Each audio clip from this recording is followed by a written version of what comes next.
Hi, welcome to my little cooking show. Today we're going to make a parsnip cake, and this comes from The Lost Kitchen by Erin French. It's such a pleasure to find all these different cookbooks that have the story of a woman who started her own place through tribulation and with family and friends, and that's exactly what this is. It's a little restaurant in Maine. I don't know if it is little, but it's one of these places where you have to call it a certain day of the year and the whole year gets booked up, and I would love to do that. I don't know how I came across this, but she makes a parsnip cake. I am a fan of parsnips, and I'm just going to read something very quickly that she says. She says she loves it when she gets the call from a farmer that their parsnips are coming up. It means the ground has finally shed its frost and spring is imminent. She worked on this recipe for a year, so I'm going, if that's good enough for me. So she makes this cake in two 10-inch pans. She has a restaurant, it's a large cake. They're just two tiers stacked on each other, and the middle is a nice mascarpone, sort of a mascarpone buttercream frosting in the middle. I always think it's fun to make a little stacked cake. I have, this is 6-inch, this is 4-inch, and then I have a 3-inch. So I like the look of a tiny little wedding cake, if you will. I'm not sure we're gonna have enough frosting for that, but we'll just make do. You can do this however you want. So here's our ingredients. We have 2 cups of all-purpose flour, and that's about 240 grams. We talked about that last time, that the grams of flour can vary, but I'm using the King Arthur flour, 120 per cup. So we have 240 grams of flour, 2 teaspoons baking powder, 2 teaspoons baking soda, 2 teaspoons cinnamon. Isn't that great? I just love that. I love that it's just so simple. A teaspoon salt, 3/4 cup vegetable oil. Now I'm using coconut oil because it's just what I had. 4 large eggs, the grated zest and juice of an orange, which is here. Then we have 3/4 cup granulated sugar and 2/3 cup packed brown sugar. Really trying to learn how to use my table camera. 3 cups grated parsnips. Now, the recipe says 3 cups grated parsnips. Aren't they beautiful? And she says that's 2 to 3 pounds. I had about 1 pound of parsnips, and it gave me about 1 1/4, and it gave me 3 cups fine. So I'm just gonna go with that. You know, you see that in cookbooks, weights vary. That's just the way it is. It's 3 cups, so that's fine. And a cup hazelnuts toasted and roughly chopped.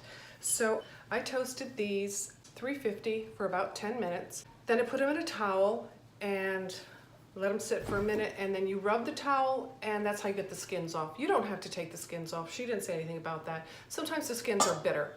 So, and that's roughly chopped. So let's get going. I love this cake. I'm excited about it. So in our mixing bowl, we're going to combine the vegetable oil, the eggs, the orange zest. This is the juice of 1 orange and the zest of 1 orange. Let's get all that zest in there. And our sugars, the brown and the white sugar. Mix on low speed until just blended. Okay, that looks pretty good. So now we're going to add our dry ingredients. Our 2 cups of flour, or 240 grams, 2 teaspoons baking powder, 2 teaspoons soda, 1 teaspoon salt, 2 teaspoons cinnamon. Easy as pie. Now we're gonna let this all mixed up. So you mix that until just blended, and that's just blended. You see that? Yeah, you see that, great. Today I'm ready with all my implements. So now we're gonna add the parsnips. Beautiful parsnips. You know the extra parsnips that I had? I'm just gonna roast them, and I'm gonna make some soup. Or I'm just gonna roast them, I'm just gonna eat them off the pan. Roasted veggies. Just gonna pop this in here. Yum.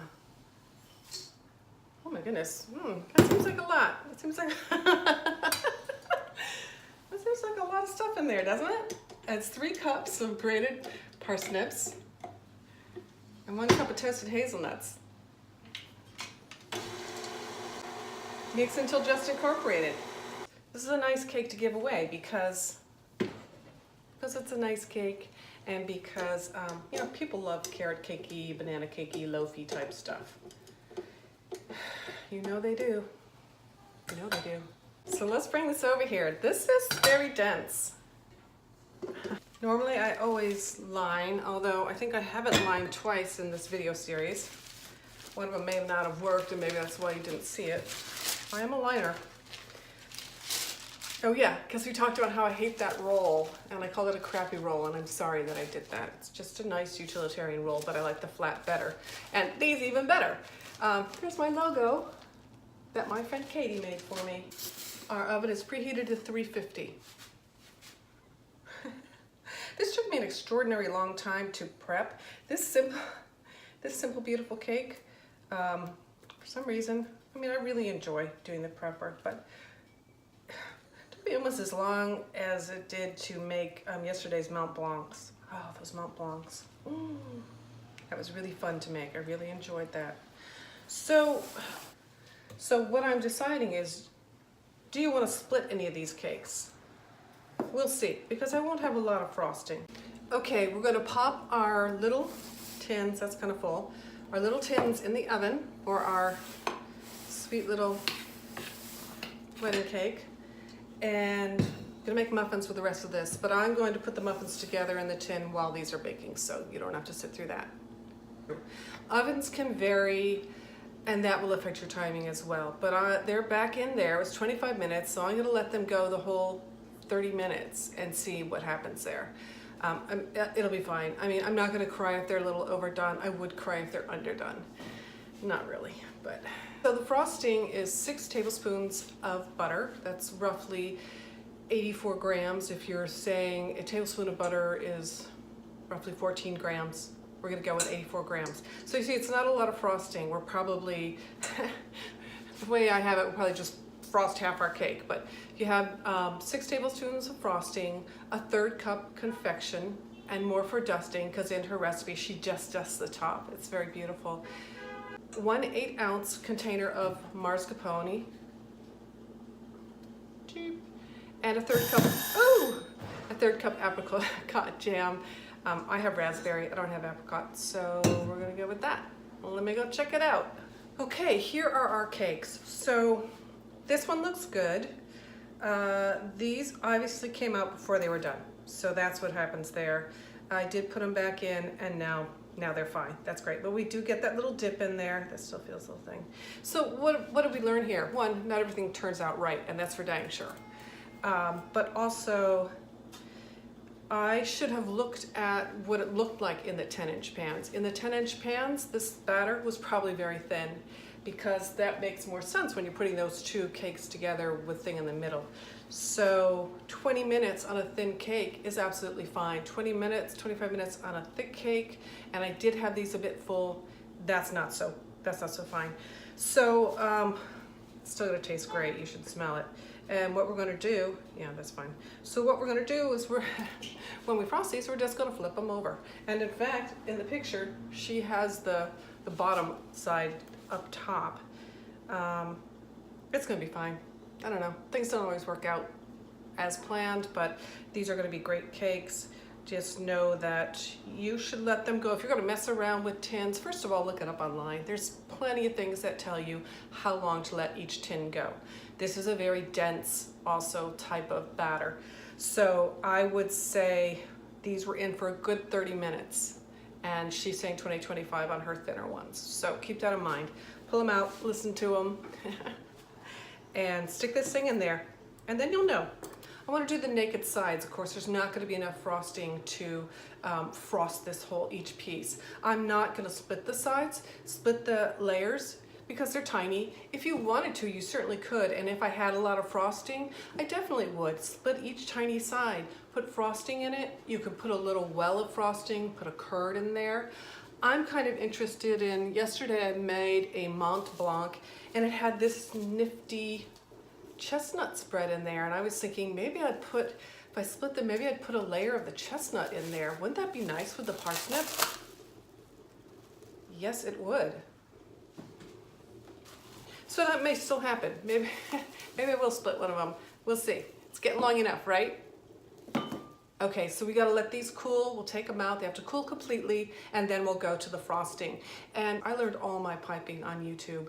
I'm not a great piper. I'm not gonna get into any, I'm not gonna make any flowers or roses, but what I am going to do is, let's see if we have enough frosting to try my new, that you just go, whoop, and you get a flower out of it.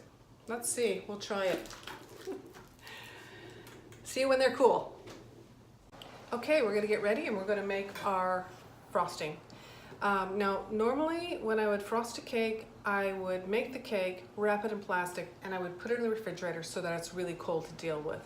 That's the best way. If you're gonna do it all the way around, we're just gonna do a naked side here. We're not gonna get that involved. Also, you would do a crumb coat, which I think I'm not gonna do since I'm just not going to do since I'm just doing the naked sides. We're not gonna crumb coat it, but if you're going to frost something and you want it to be beautiful, you have to do that. Just a quick layer of frosting around it, put it back in the refrigerator, and that just keeps the crumbs tight in. Oh, isn't that sweet? It's so pretty. Gotta be careful because we do want to do a little bit of piping if we can. Now normally, like I say, you would do, your crumb cover. We're not gonna get too particular with this, and if you wanna learn stuff about piping, you just go right ahead and look at all those wonderful videos. Just go on the tubes of youbes.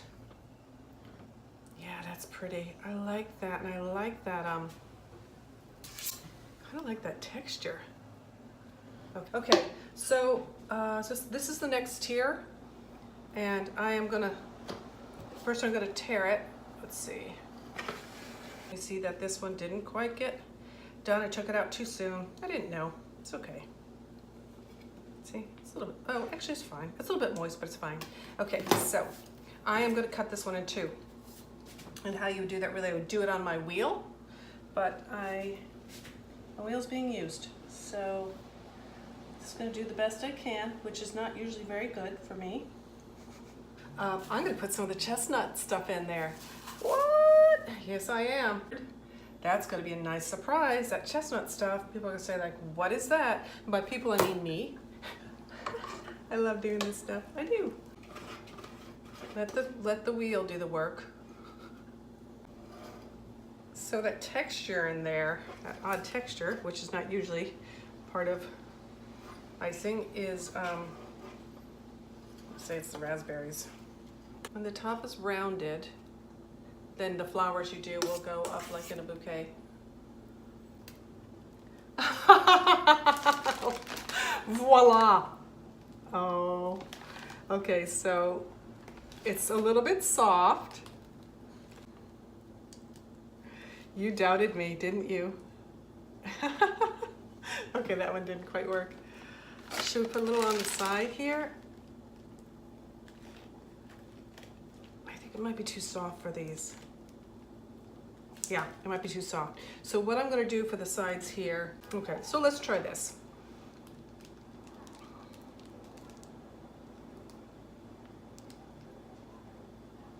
Yeah. You can do this, or you would do like shells. No, I wouldn't.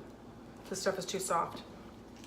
You can see the idea, you can see how sweet that is, and how fun it would be to have a 3-tiered parsnip cake with these nifty little things. It got soft.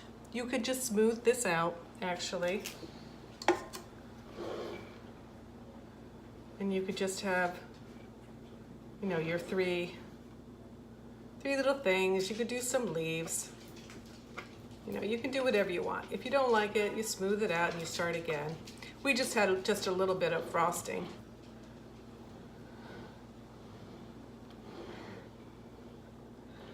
I think that's adorable. And it's gonna taste great. Okay. Thanks for coming by.